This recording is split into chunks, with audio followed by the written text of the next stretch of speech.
السلام عليكم ورحمة الله تعالى وبركاته. كي دايرين؟ لاباس عليكم؟ بخير؟ امور هانية؟ كي دايرين؟ لاباس عليكم؟ نبداو بالصلاة والسلام على رسول الله. اللهم صل وسلم وبارك على سيدنا محمد وآل سيدنا محمد كما باركت على سيدنا إبراهيم وآل سيدنا إبراهيم بالعالمين إنك حميد مجيد. كما كتشوفوا اليوم عندنا ضياف وضياف الغفلة. غنوجدوا الدجاج المحمر المدغمر على الطريقه المغربيه التقليديه، كيجي معلك وبنين وزوين. خليكم معنا اليوم معايا في قناتي وقناتكم تسنيم الوردي.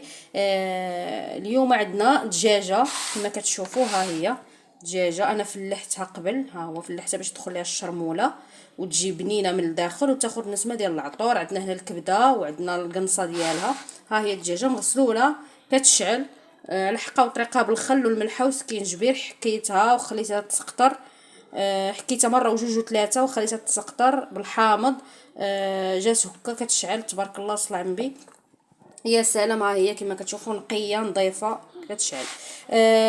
بغيت نوريكم هنا العطريه لان بديت معكم من قبل وعد بالي انا كنصور والتليفون ما كيصورش، سمحوا لي. هنا عندنا العطريه غنقولها لكم طاب باغي طاب. عندنا الربيع، قزبر ومعدنوس، عندنا الثومه تقريبا 3 دروس كبار، عندنا الحامض مصير مقطع حتى هو، الثومه كذلك مقطعه، عندنا معلقه ديال السمن الحار، عندنا ضامه ديال الدجاج اختياري اللي بغى يديرها اللي ما بغاش ما يديرهاش، وعندنا كذلك العطريه اللي فيها القزبر حبوب، سكينجبير، الخرقوم، التحميره، البزار، شنو يا ربي، صافي هادشي اللي عندنا.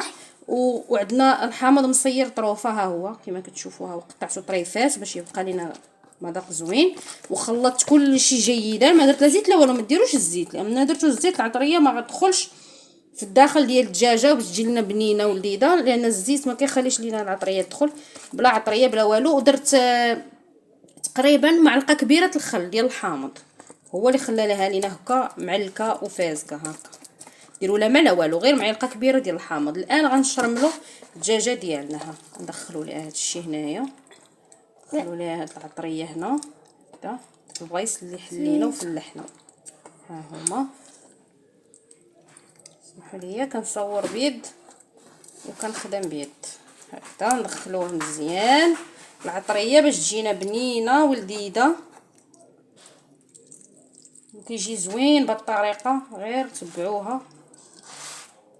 ندخلوه تحت الجلده كذلك. سمحوا لي انا كنخدم مع بيد، داكشي علاش ما مساعد.